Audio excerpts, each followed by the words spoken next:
What if the moment that broke you was never meant to destroy you, but to wake you up? There comes a point in life when everything collapses at once.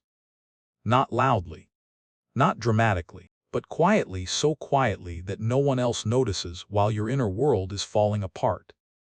You smile in public. You function. You keep going. Yet inside, something feels unbearably heavy. Your plans didn't just fail. Your strength didn't just weaken. Your faith in how life should work quietly slipped through your hands. And the most frightening part isn't the pain itself. It's the question that starts echoing in your mind. Late at night, what if this is my life now? What if the happiness you were promised never comes? What if the harder you try to stay positive, the more exhausted you become?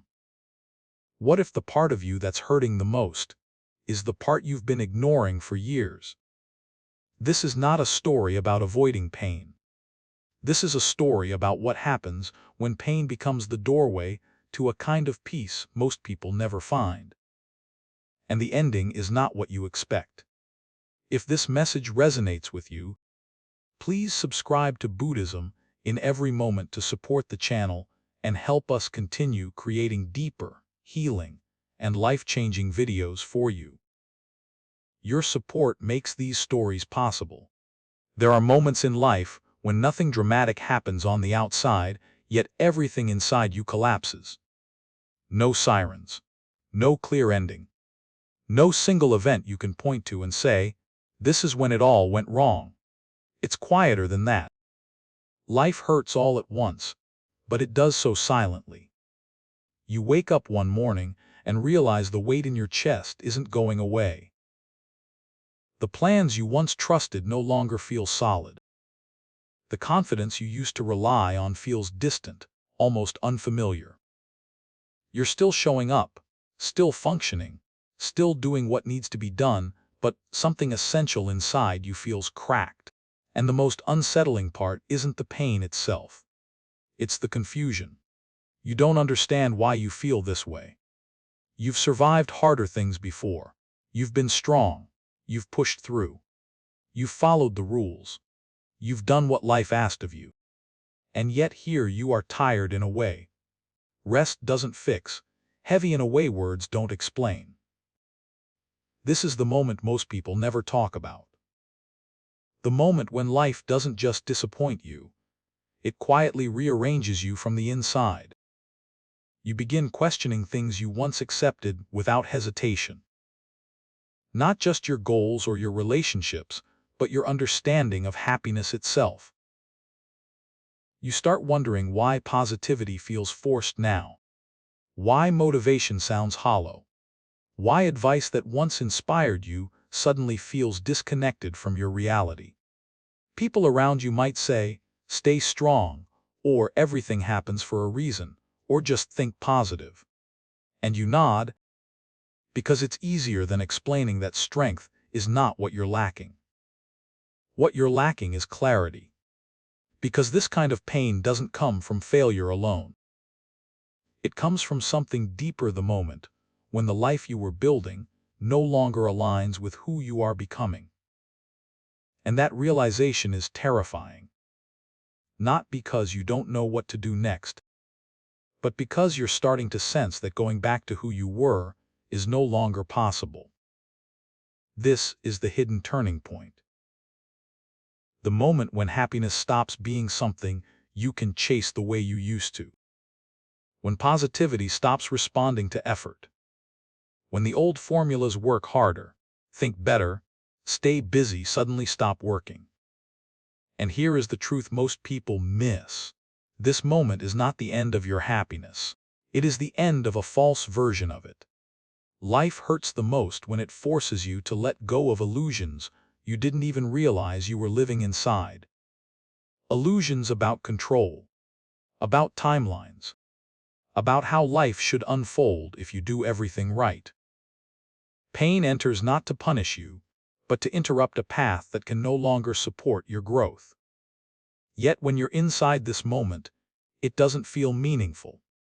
It feels unfair, disorienting, lonely. You might even feel weak for struggling because on the surface, your life might still look fine. But inner pain doesn't need permission to exist. It doesn't ask whether your life looks successful or stable or acceptable by social standards. It shows up when something inside you is asking for honesty. This is where many people make a critical mistake. They try to escape this moment as quickly as possible. They distract themselves, overwork, numb, overthink, seek validation, chase another goal, attach themselves to anything that promises relief. They treat this pain as a malfunction, something to fix or suppress. But what if this moment is not a malfunction? What if it's an invitation? An invitation to stop running, to stop pretending, to stop forcing yourself to be okay when something inside you is clearly asking to be heard. Life hurts all at once, not because it wants to break you, but because it wants your attention. This kind of pain appears when your inner world is ready to change, but your mind hasn't caught up yet. When your old coping mechanisms no longer work because they were built for a version of you that no longer exists. And that's why this moment feels so destabilizing. You are standing between who you were and who you are becoming. The mind panics here. It searches for certainty. It wants answers. It wants reassurance. It wants to know how long this will last and what it's supposed to mean. But the deeper truth is, you are not meant to solve this moment. You are meant to enter it, to sit with it, to feel it, to stop demanding that it makes sense right away. This is the moment when happiness stops being loud and external and begins its quiet transformation inward. The people who eventually find a deeper, steadier peace are not the ones who avoided moments like this. They are the ones who stayed, who listened, who allowed life to rearrange them without rushing the process. Because this pain is not asking you to become stronger in the way you've always known strength. It's asking you to become more honest, more present, more connected to yourself. And that is far more difficult and far more powerful. This moment hurts because something important is shifting beneath the surface. Something old is dissolving. Something real is beginning. You may not see it yet. You may not trust it yet. But this is where the story truly begins. Not with answers, but with awareness. At some point, usually without warning, you begin to notice something unsettling. The harder you chase happiness, the farther away it seems. You do everything you were taught to do. You set goals. You push forward. You tell yourself that once you reach the next milestone, once things finally settle, once life feels more secure, you'll be happy then. You'll breathe easier then. You'll feel whole then. But then keeps moving. Each time you arrive at what you thought was the destination, the feeling fades faster than expected. The relief is temporary. The satisfaction is thin. And before long, the mind starts searching again, another goal, another improvement, another version of yourself that feels just out of reach. This is not because you are ungrateful or broken. It's because happiness was never meant to be hunted. Modern life quietly teaches you that happiness is a reward. Something you earn through effort, discipline, achievement, or becoming someone better than you are right now. And so you learn to treat happiness like a finish line, something that exists somewhere ahead of you, waiting once everything finally goes right. But this belief creates a hidden trap.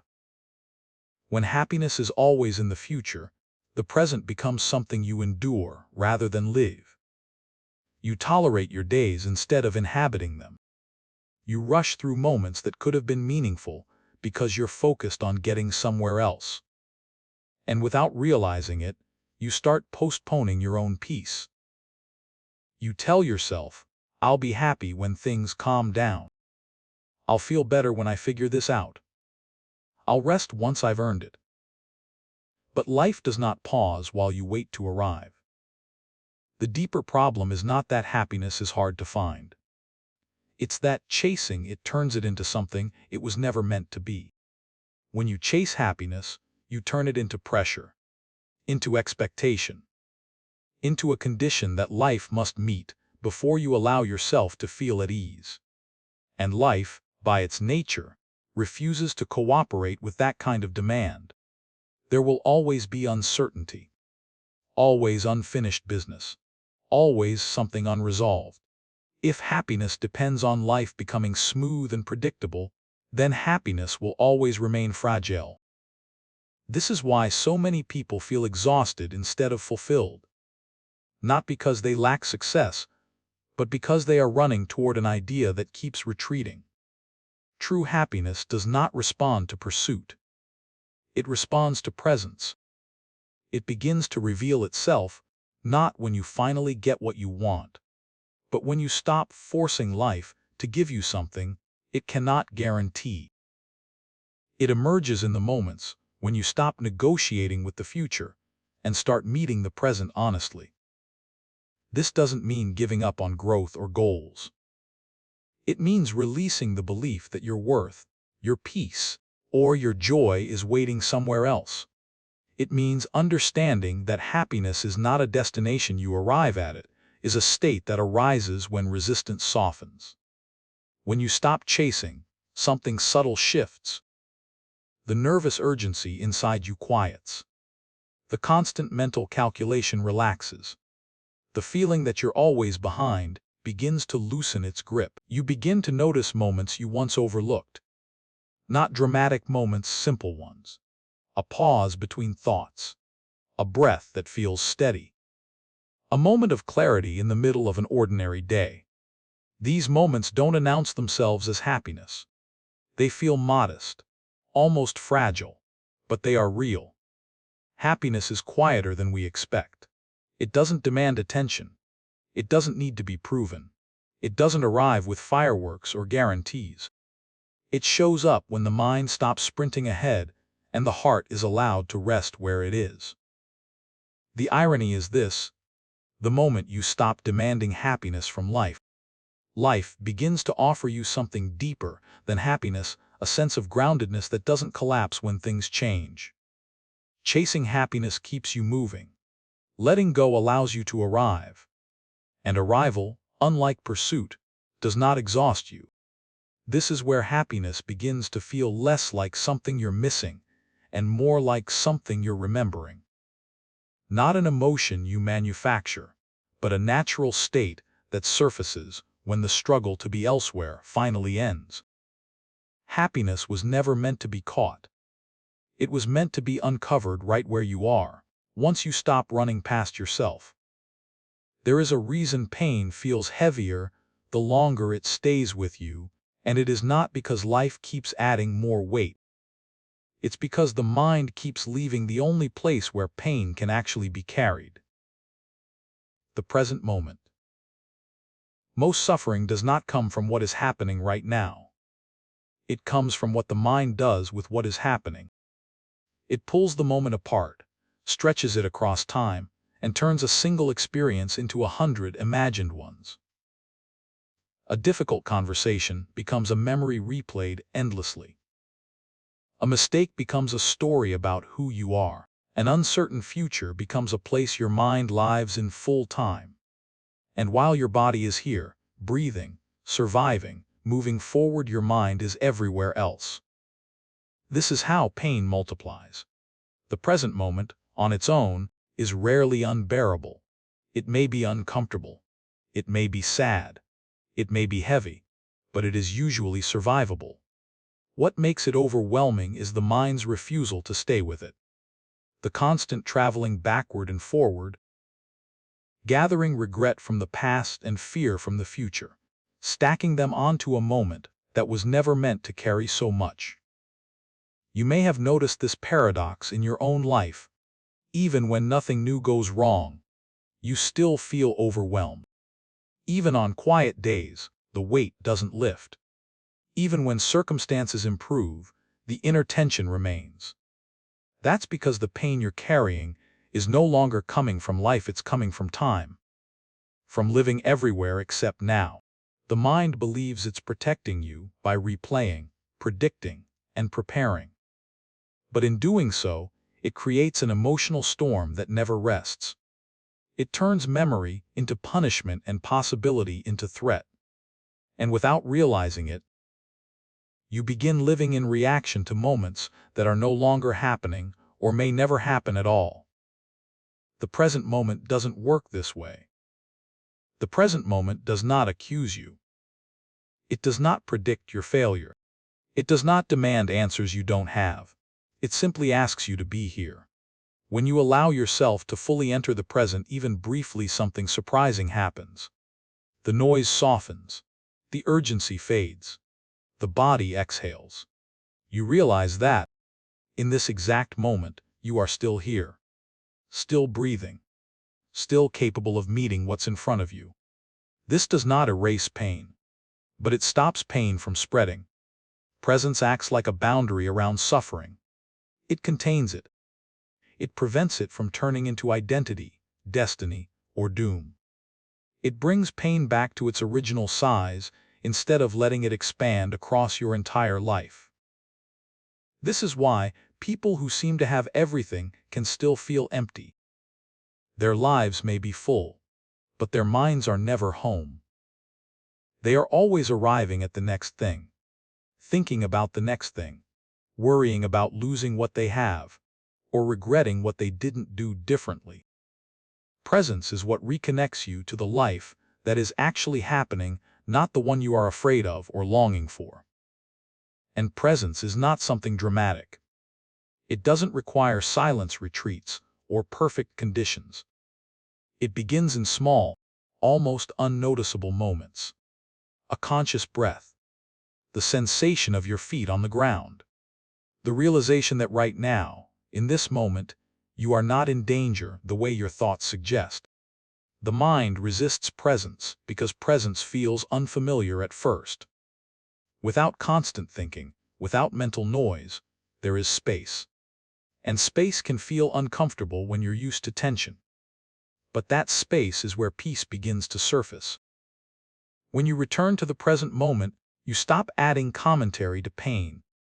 You stop turning it into a story about your worth or your future. You experience it as sensation, not judgment. As movement, not permanence. And pain, when allowed to be just pain, begins to change. It loosens. It moves. It no longer defines you. You begin to realize that presence is not about fixing life. It's about meeting life without amplifying it. About letting each moment be what it is, without dragging the past into it, or demanding the future explain itself.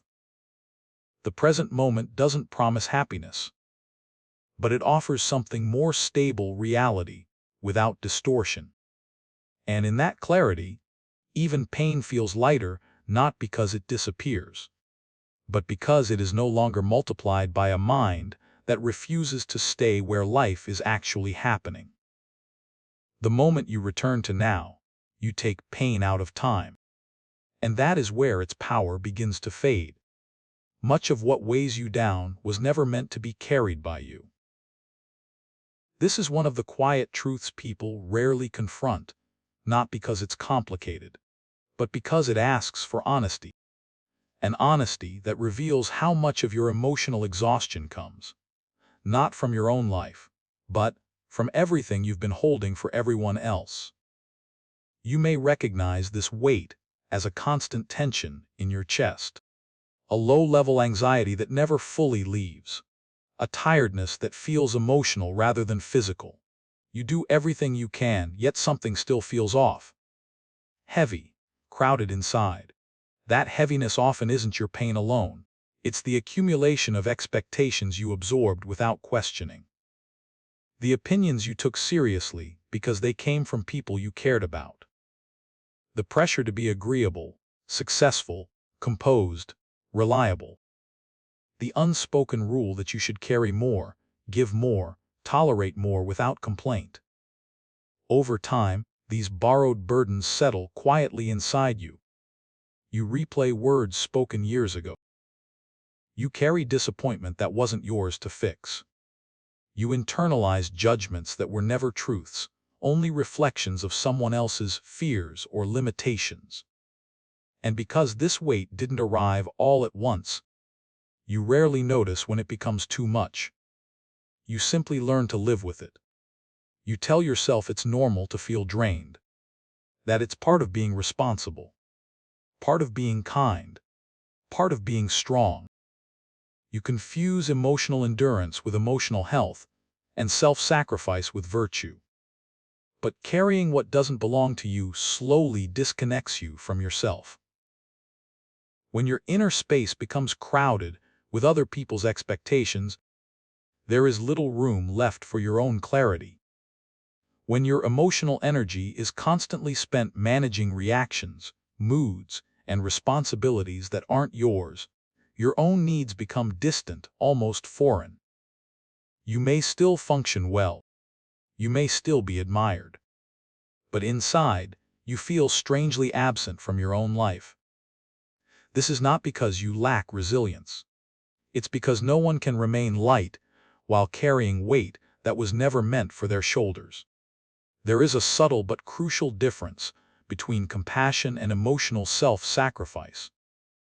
Compassion allows you to care without losing yourself. Self-sacrifice asks you to disappear quietly in the name of harmony. Many people choose the second without realizing the cost. They say yes when their body says no. They listen endlessly while never being heard. They absorb stress, anger, and disappointment as if it were their responsibility to stabilize the emotional world around them. And then they wonder why happiness feels unreachable. The truth is, happiness cannot grow in a heart that is overcrowded. Peace requires space. Releasing emotional weight is not about becoming indifferent or cold. It's about recognizing the boundary between what you can support and what you are not meant to carry. It's about understanding that you are not responsible for regulating other people's emotions, healing their wounds, or meeting expectations that contradict your own well-being. This kind of release often feels uncomfortable at first. Guilt appears. Fear of disappointing others arises. You may worry that setting boundaries makes you selfish or unkind. But boundaries are not walls. They are clarity. They define where you end and where others begin. They protect your energy so that when you do give, you give from fullness rather than depletion. They allow you to be present without being consumed. The moment you begin setting down what isn't yours, something inside you shifts. Your breath deepens. Your mind feels less cluttered. The constant inner pressure eases, not because your life suddenly becomes simple, but because your inner world becomes more honest. You begin to realize how much of your suffering came from trying to meet expectations that were never aligned with who you truly are. How much sadness was borrowed. How much fear was learned. And with that realization comes relief. Not dramatic relief. Quiet relief.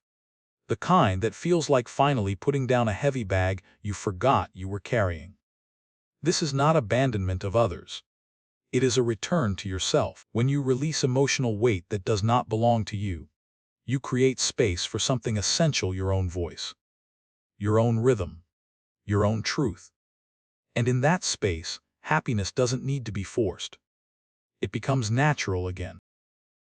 Because peace was never missing from your life. It was simply buried beneath weight you were never meant to hold. There is a quiet kind of suffering that comes not from what happened, but from the endless argument you keep having with it. You replay moments in your mind, wishing they had unfolded differently. You resist emotions that refuse to disappear. You hold on to the belief that life should not look like this, feel like this, or hurt like this. And every time reality fails to meet that expectation, tension tightens inside you. This tension is exhausting because it is unwinnable. Reality does not negotiate. Time does not reverse. People do not become who you hoped they would be, simply because you need them to. Yet the mind keeps fighting, as if enough resistance might rewrite the past or force the present into a shape that feels safer. This inner struggle drains more energy than the original pain ever did. It turns disappointment into suffering, change into chaos, loss into identity. Acceptance is often misunderstood here. Many people hear the word and think it means giving up, settling, allowing injustice, weakness disguised as peace. But acceptance is none of those things. It is not approval. It is not passivity. It is not resignation. Acceptance is the moment you stop bleeding from a wound that no longer exists. It is the decision to stop arguing with what has already happened and begin responding to what is actually possible now. It is the shift from emotional resistance to emotional intelligence.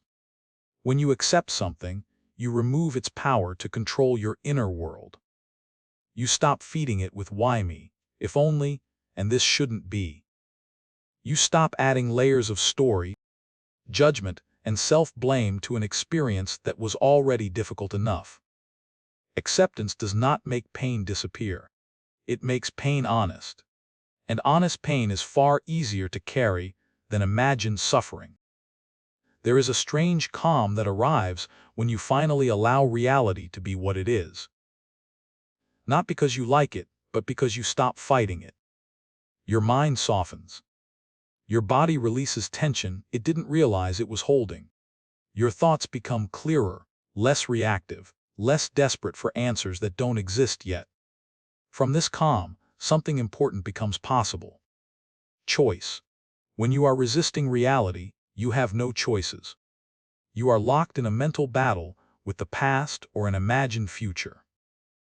But when you accept what is, you regain access to your agency. You begin to see what you can influence and what you must release. You stop wasting energy on the impossible and redirect it toward what is alive and available now. Acceptance is the doorway to change, not its opposite. You cannot change what you refuse to see clearly. You cannot move forward while dragging a version of reality that no longer exists. Acceptance clears the fog so you can walk with intention instead of reaction. This is why people who accept reality often appear stronger, not weaker. They are not unshaken because life is easy for them. They are unshaken because they stop demanding that life be different in order for them to be okay. They bend without breaking. They adapt without losing themselves. They move with life instead of against it. Acceptance does not harden you. It frees you. It frees you from the constant internal debate that keeps you stuck. It frees you from the belief that peace requires perfect circumstances. It frees you from the illusion that control equals safety. And perhaps most importantly, acceptance allows compassion to enter toward yourself. You stop criticizing yourself for feeling what you feel. You stop judging your healing timeline. You stop measuring your worth by how quickly you can get over something that mattered to you. You allow yourself to be human without turning that humanity into failure. This is where inner freedom begins. Not when everything makes sense. Not when pain disappears. But when you stop fighting the truth of your own experience. Acceptance is not the end of the journey. It is the moment the journey becomes real. Because once you stop resisting life, life stops feeling like an enemy. And in that shift, quiet, subtle, but profound, you reclaim your power, your clarity, and your peace. There is a silent force shaping your inner world every single day, often without your permission. It speaks in your own voice. It sounds convincing. And most of the time, you don't even question it. Your thoughts. A single thought can change how you feel about yourself in seconds. One sentence in your mind can turn a neutral moment into anxiety, a small mistake into shame, an uncertain situation into fear. And because these thoughts arise automatically, you begin to treat them as facts rather than what they truly are: mental events passing through awareness. This is where so much hidden suffering begins. The mind is incredibly powerful, but it is not always truthful. It is conditioned by past experiences, emotional memory, fear, and habit.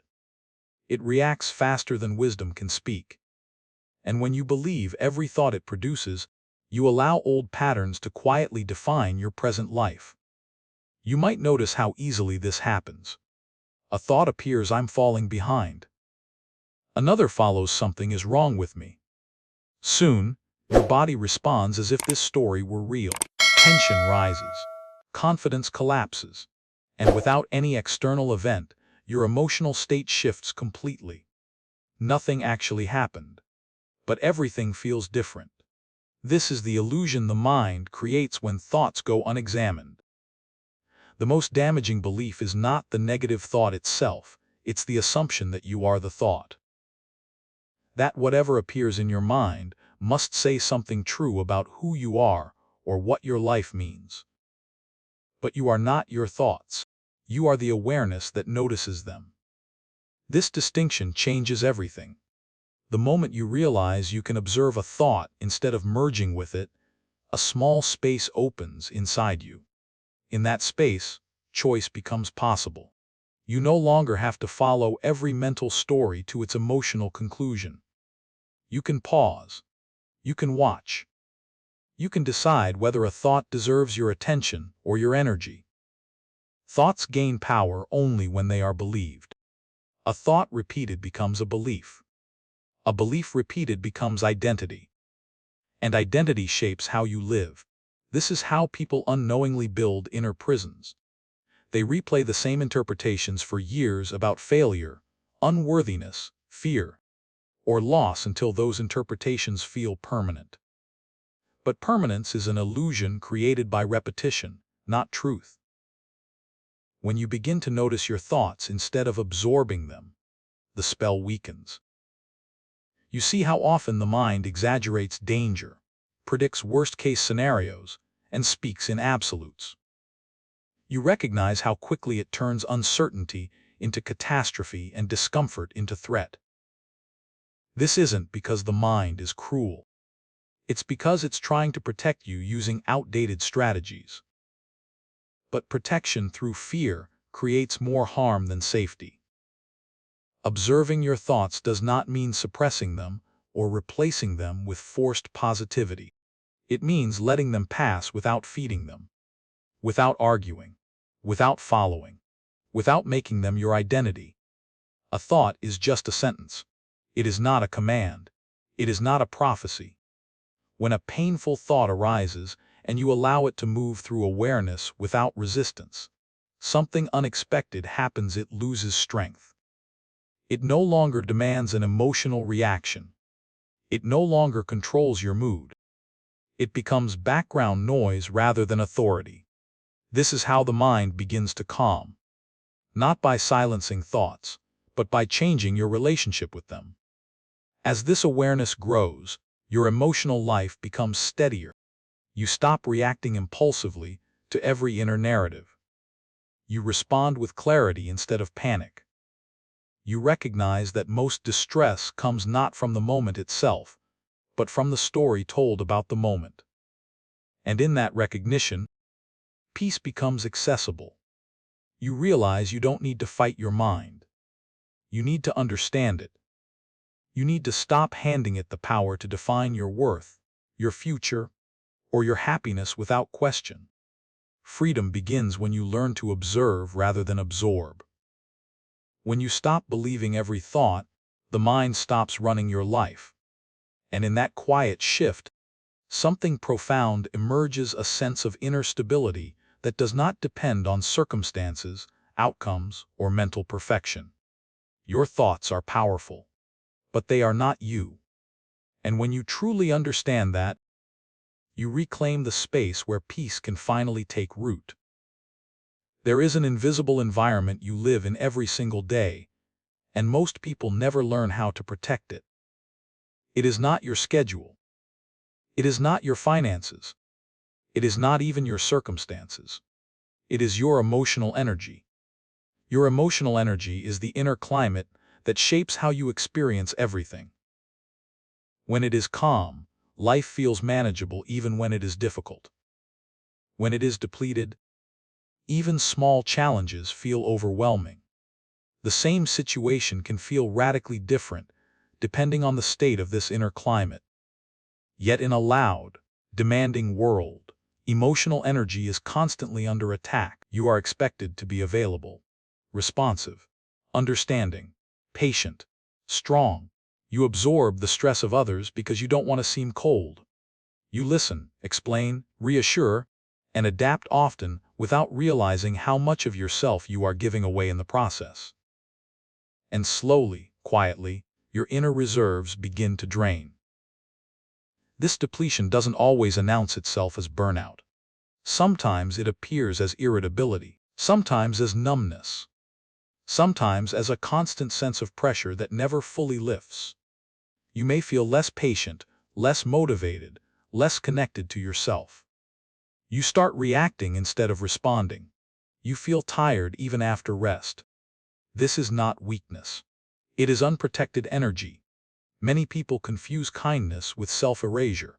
They believe that to be compassionate, they must always be accessible.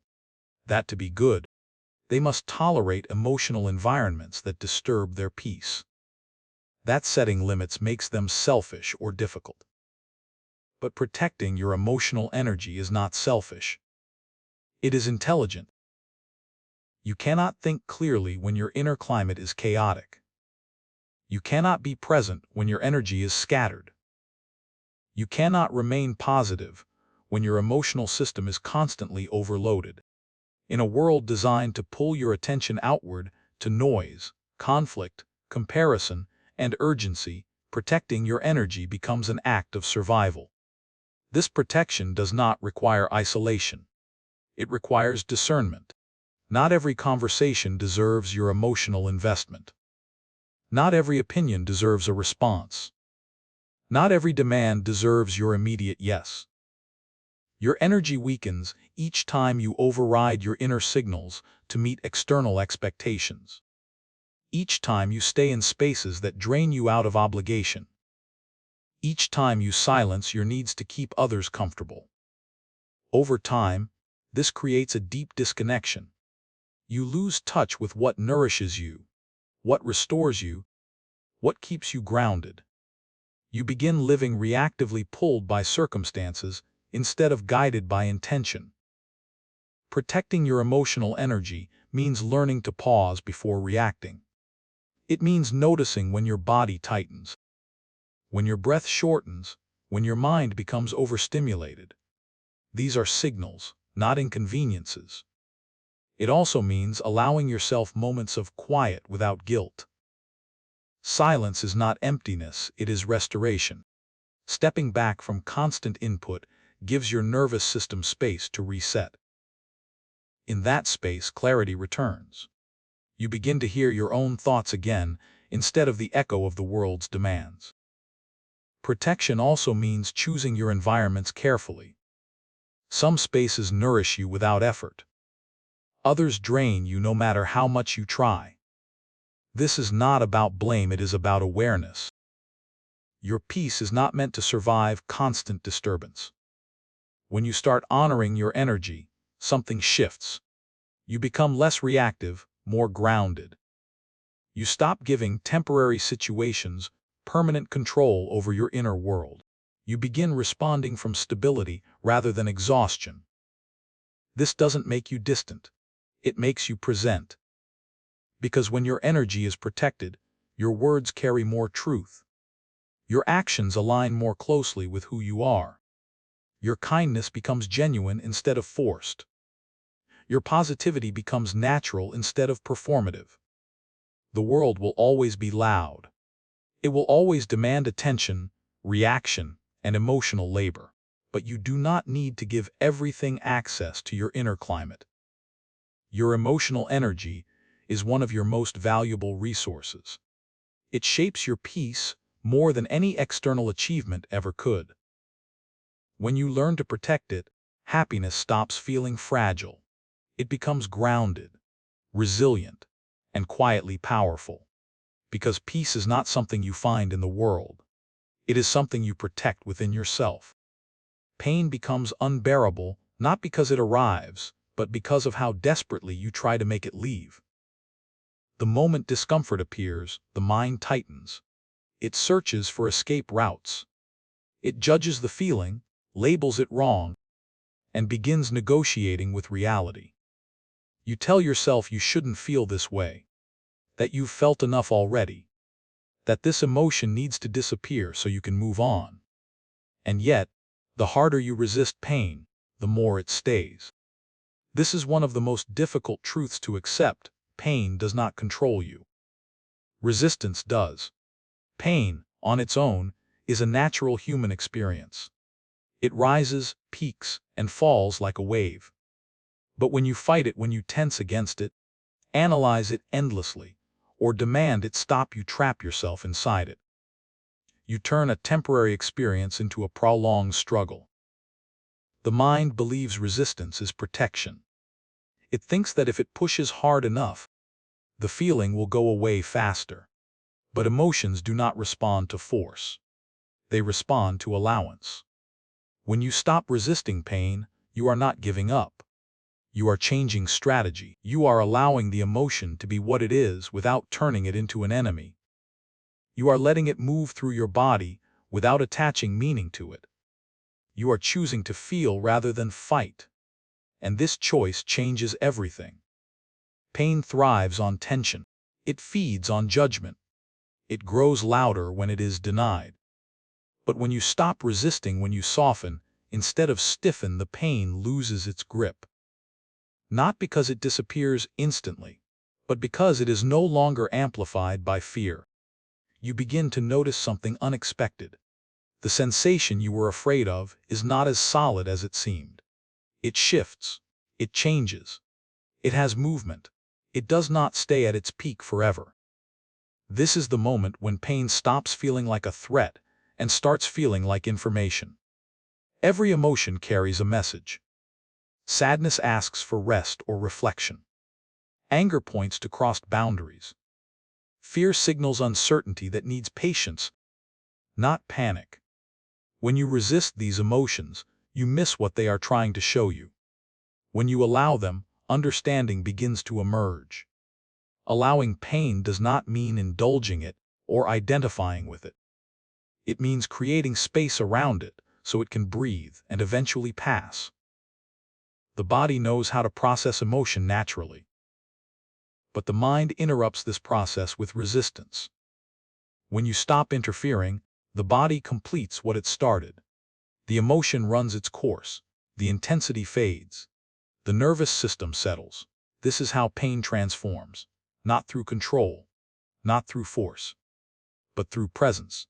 When you allow pain without resistance, you reclaim power. You stop being afraid of your own inner world. You realize that no emotion, no matter how intense, can destroy you if you don't fight it. This understanding creates emotional resilience. You stop fearing discomfort. You stop panicking when sadness returns. You stop treating difficult emotions as signs of failure. You begin to trust yourself. You trust that you can feel deeply without drowning. That you can experience pain without becoming it. That you can sit with discomfort and still remain whole. This trust is what loosens pain's control. Because pain only dominates when you believe it shouldn't exist. When you accept its presence without surrendering your identity to it, pain becomes temporary again, what it was always meant to be. When you stop resisting pain, you stop being at war with yourself. And in that inner ceasefire, something gentle but powerful begins to take shape. Peace. Not because life stopped hurting, but because you stopped fighting the part of yourself that was asking to be felt. There comes a quiet turning point in healing, when you realize that happiness is not rebuilt by force, but by softening your grip on how life is supposed to look. This is where gratitude, detachment, and inner healing begin to work together, not as techniques, but as a way of seeing. Gratitude is often misunderstood. Many people think it asks you to deny pain, to pretend everything is fine, to be thankful for suffering as if it were a gift. That misunderstanding keeps gratitude shallow and inaccessible, especially when life hurts.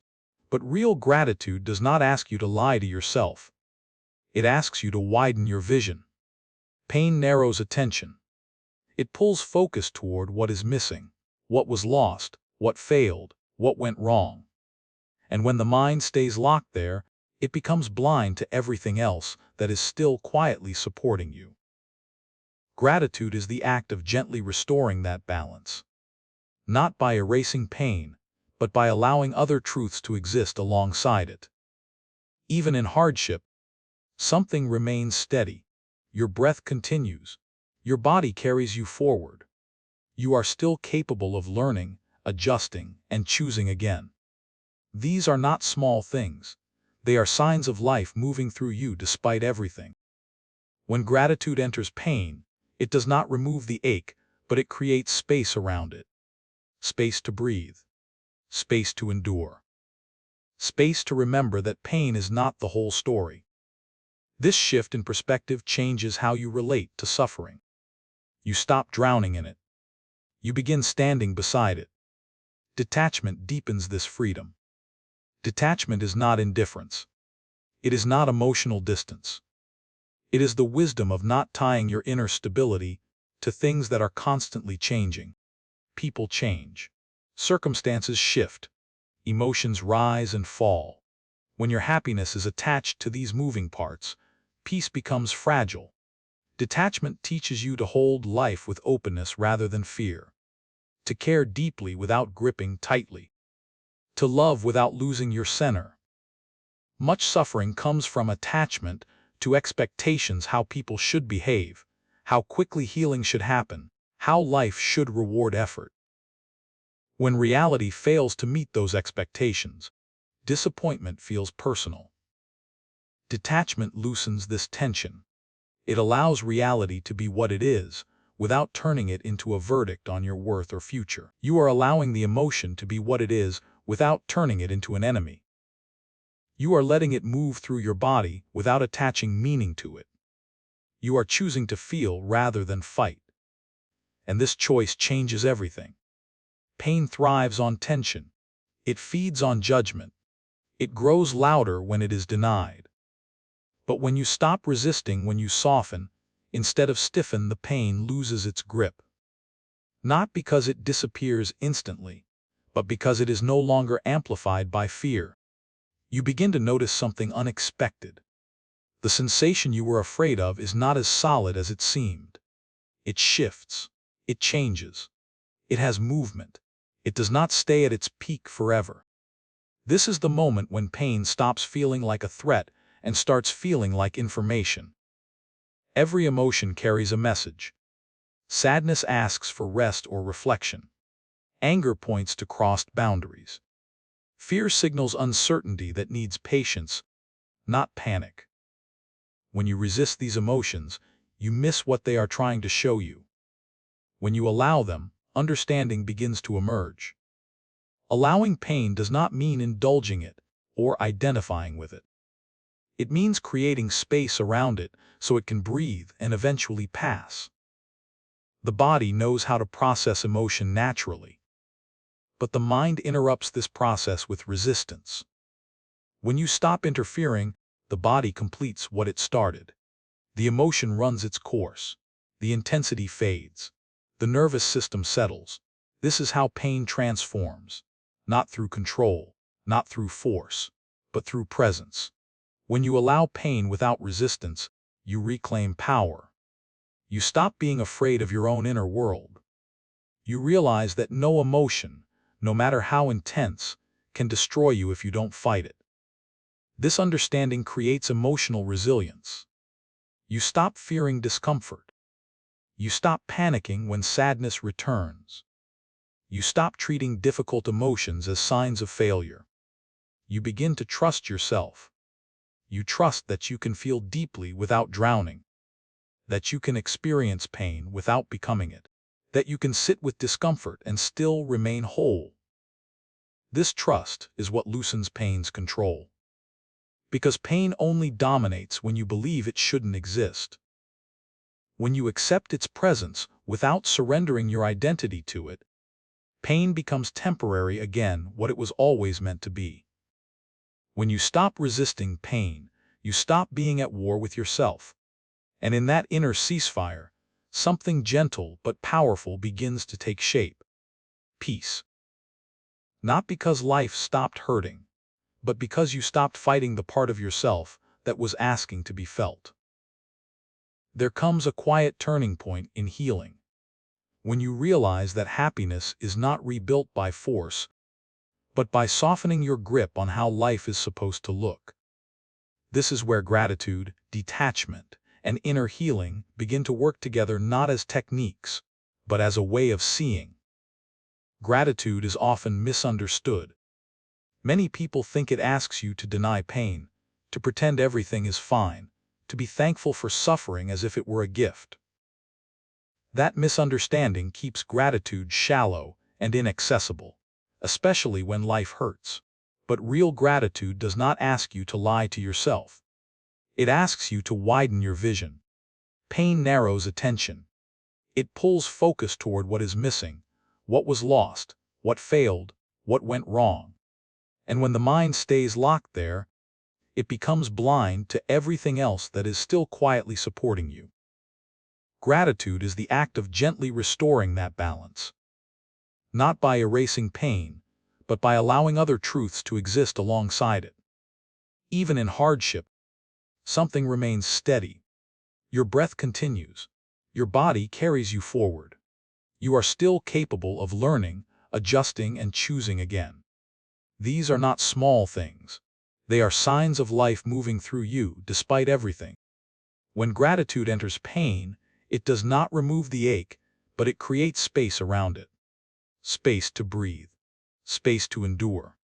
Space to remember that pain is not the whole story. This shift in perspective changes how you relate to suffering. You stop drowning in it. You begin standing beside it.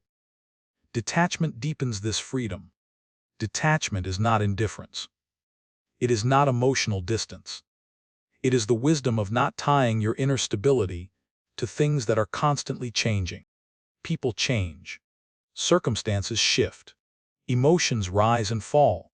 When your happiness is attached to these moving parts, peace becomes fragile.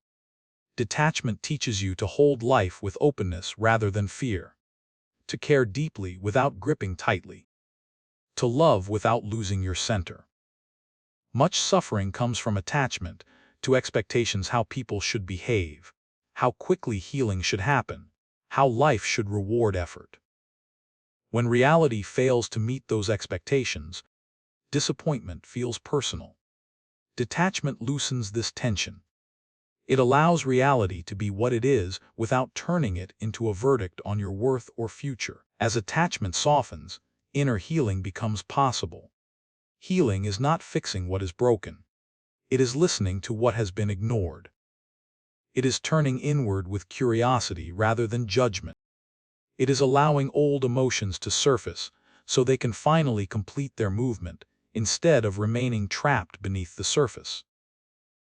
When you stop running from yourself, something surprising happens.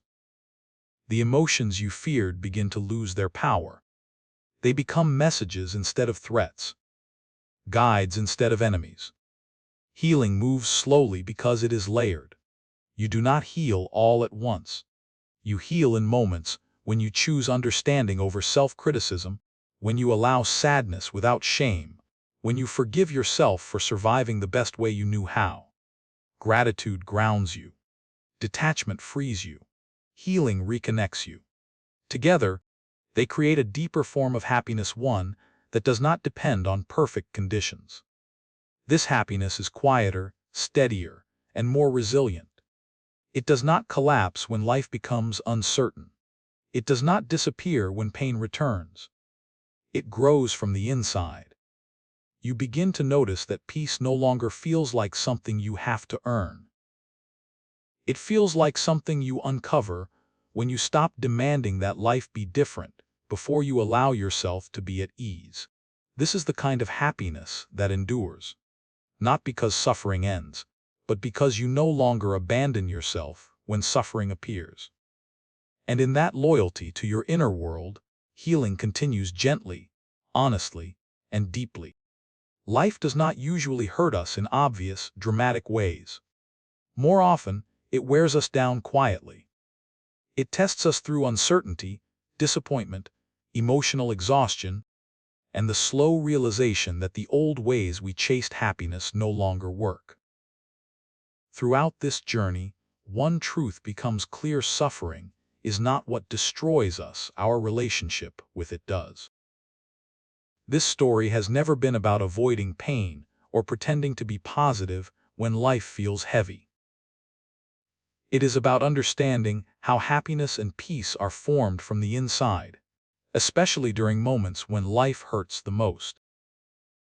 We saw how chasing happiness turns it into pressure, how living in the past and future multiplies pain, and how carrying emotional weight that doesn't belong to us slowly disconnects us from ourselves. We learned that resistance keeps suffering alive, while acceptance opens the door to clarity. We discovered that thoughts are powerful but not facts, that emotional energy must be protected, and that pain loses its grip the moment we stop fighting it. We explored how gratitude widens perspective, how detachment creates freedom, and how healing begins when we stop running from our inner world. The deeper message woven through every part of this journey is simple, but transformative: peace is not something life gives you when conditions improve. Peace is something you cultivate by how you meet life as it is. When you stop demanding that life be easy, you become stronger. When you stop believing every thought, your mind becomes calmer. When you stop absorbing emotions that are not yours, your heart becomes lighter.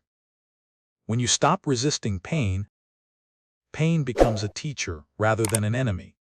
And when you stop chasing happiness, happiness quietly reveals itself in moments of presence, honesty, and self-respect. The most powerful lesson from this story is this: happiness is not the absence of pain, but the presence of awareness. You do not need to wait for life to stop hurting to be at peace. You need to build a relationship with yourself that remains steady even when life feels uncertain. That means practicing presence when your mind wanders, setting boundaries when your energy is drained, observing your thoughts without obeying them, allowing emotions to move without judgment, and choosing compassion toward yourself instead of criticism. To apply this in daily life, start small. Pause when you feel overwhelmed and return to the present moment. Notice when you are carrying emotional weight that isn't yours and gently set it down. Question thoughts that create fear or self-doubt. Protect your emotional energy by limiting what you allow into your inner world. Practice gratitude not to erase pain, but to balance perspective. And most importantly, allow yourself to heal at your own pace without forcing change. Now, we'd love to hear from you. Which part of this message resonated with you the most? How do you personally stay happy and positive when life hurts the most? Share your thoughts and experiences in the comments so others can learn from your perspective. If this message brought you clarity, comfort, or insight, please subscribe to Buddhism in every moment to support the channel and help us continue creating deeper, meaningful content for you. Your support gives us the motivation to keep sharing wisdom that heals, grounds, and inspires.